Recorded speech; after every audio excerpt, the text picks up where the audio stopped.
The Metro Phoenix market overview. Looking at the data, it's fairly similar to what we've been seeing for the past couple months.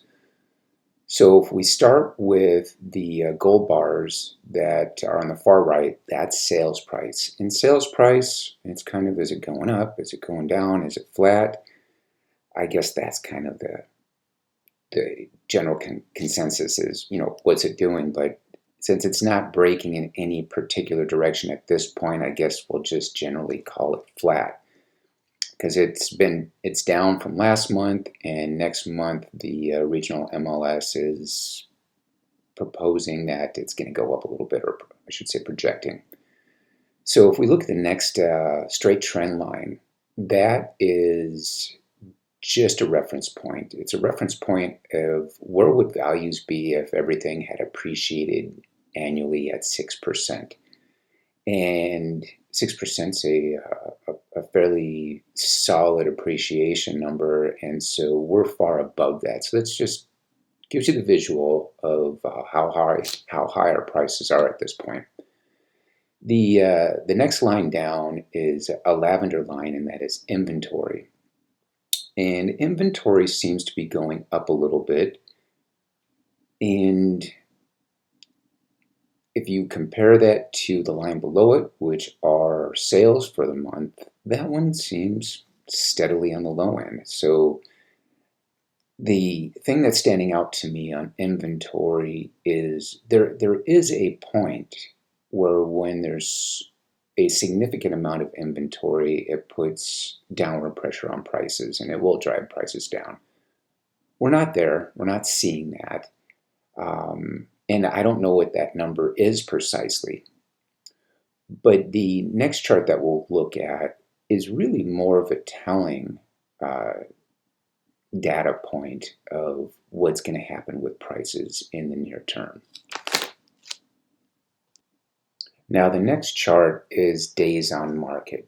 This is one of the more important leading indicator data points out there. If the days on market is, if you kind of look back to when it hit about 80 days, that's when people start getting pressured and feeling a little stressed out that they need to get their home under contract, so they start lowering the price. So what we've seen for the past, I don't know, it's roughly like 6 months, days on market has been going down. So as far as the indicator of days on market goes, the market is not saying, I want to lower my price. As long as the market behaves like it used to, and it's not fearful that if it's got days on market right now, it's roughly, around 58, 59 days on market before something goes under contract. Not a whole lot of driving forces to start seeing price fall. Now, I do want to discuss an intriguing market dynamic, and that is over last month, the current listings are 14% higher than last month's listings, or the prior month's listings to that. And that is intriguing in that, as we've seen, sales prices aren't really going up. Are they going down? Are they flat? So let's just generally say they're generally flat. So if list prices are going up 14% over 1 month, that's pretty significant.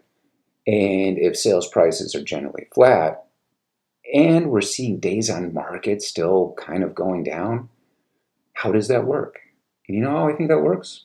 I think what we're seeing is people putting their homes on the market and quickly lowering their prices by large amounts. The spread's like nearly $40,000 between list price and sales price. So for these sellers to get under contract in a reasonable amount of time and have that big of a spread between list price and sales price, it's an interesting dynamic in the market that they must be quickly lowering their prices.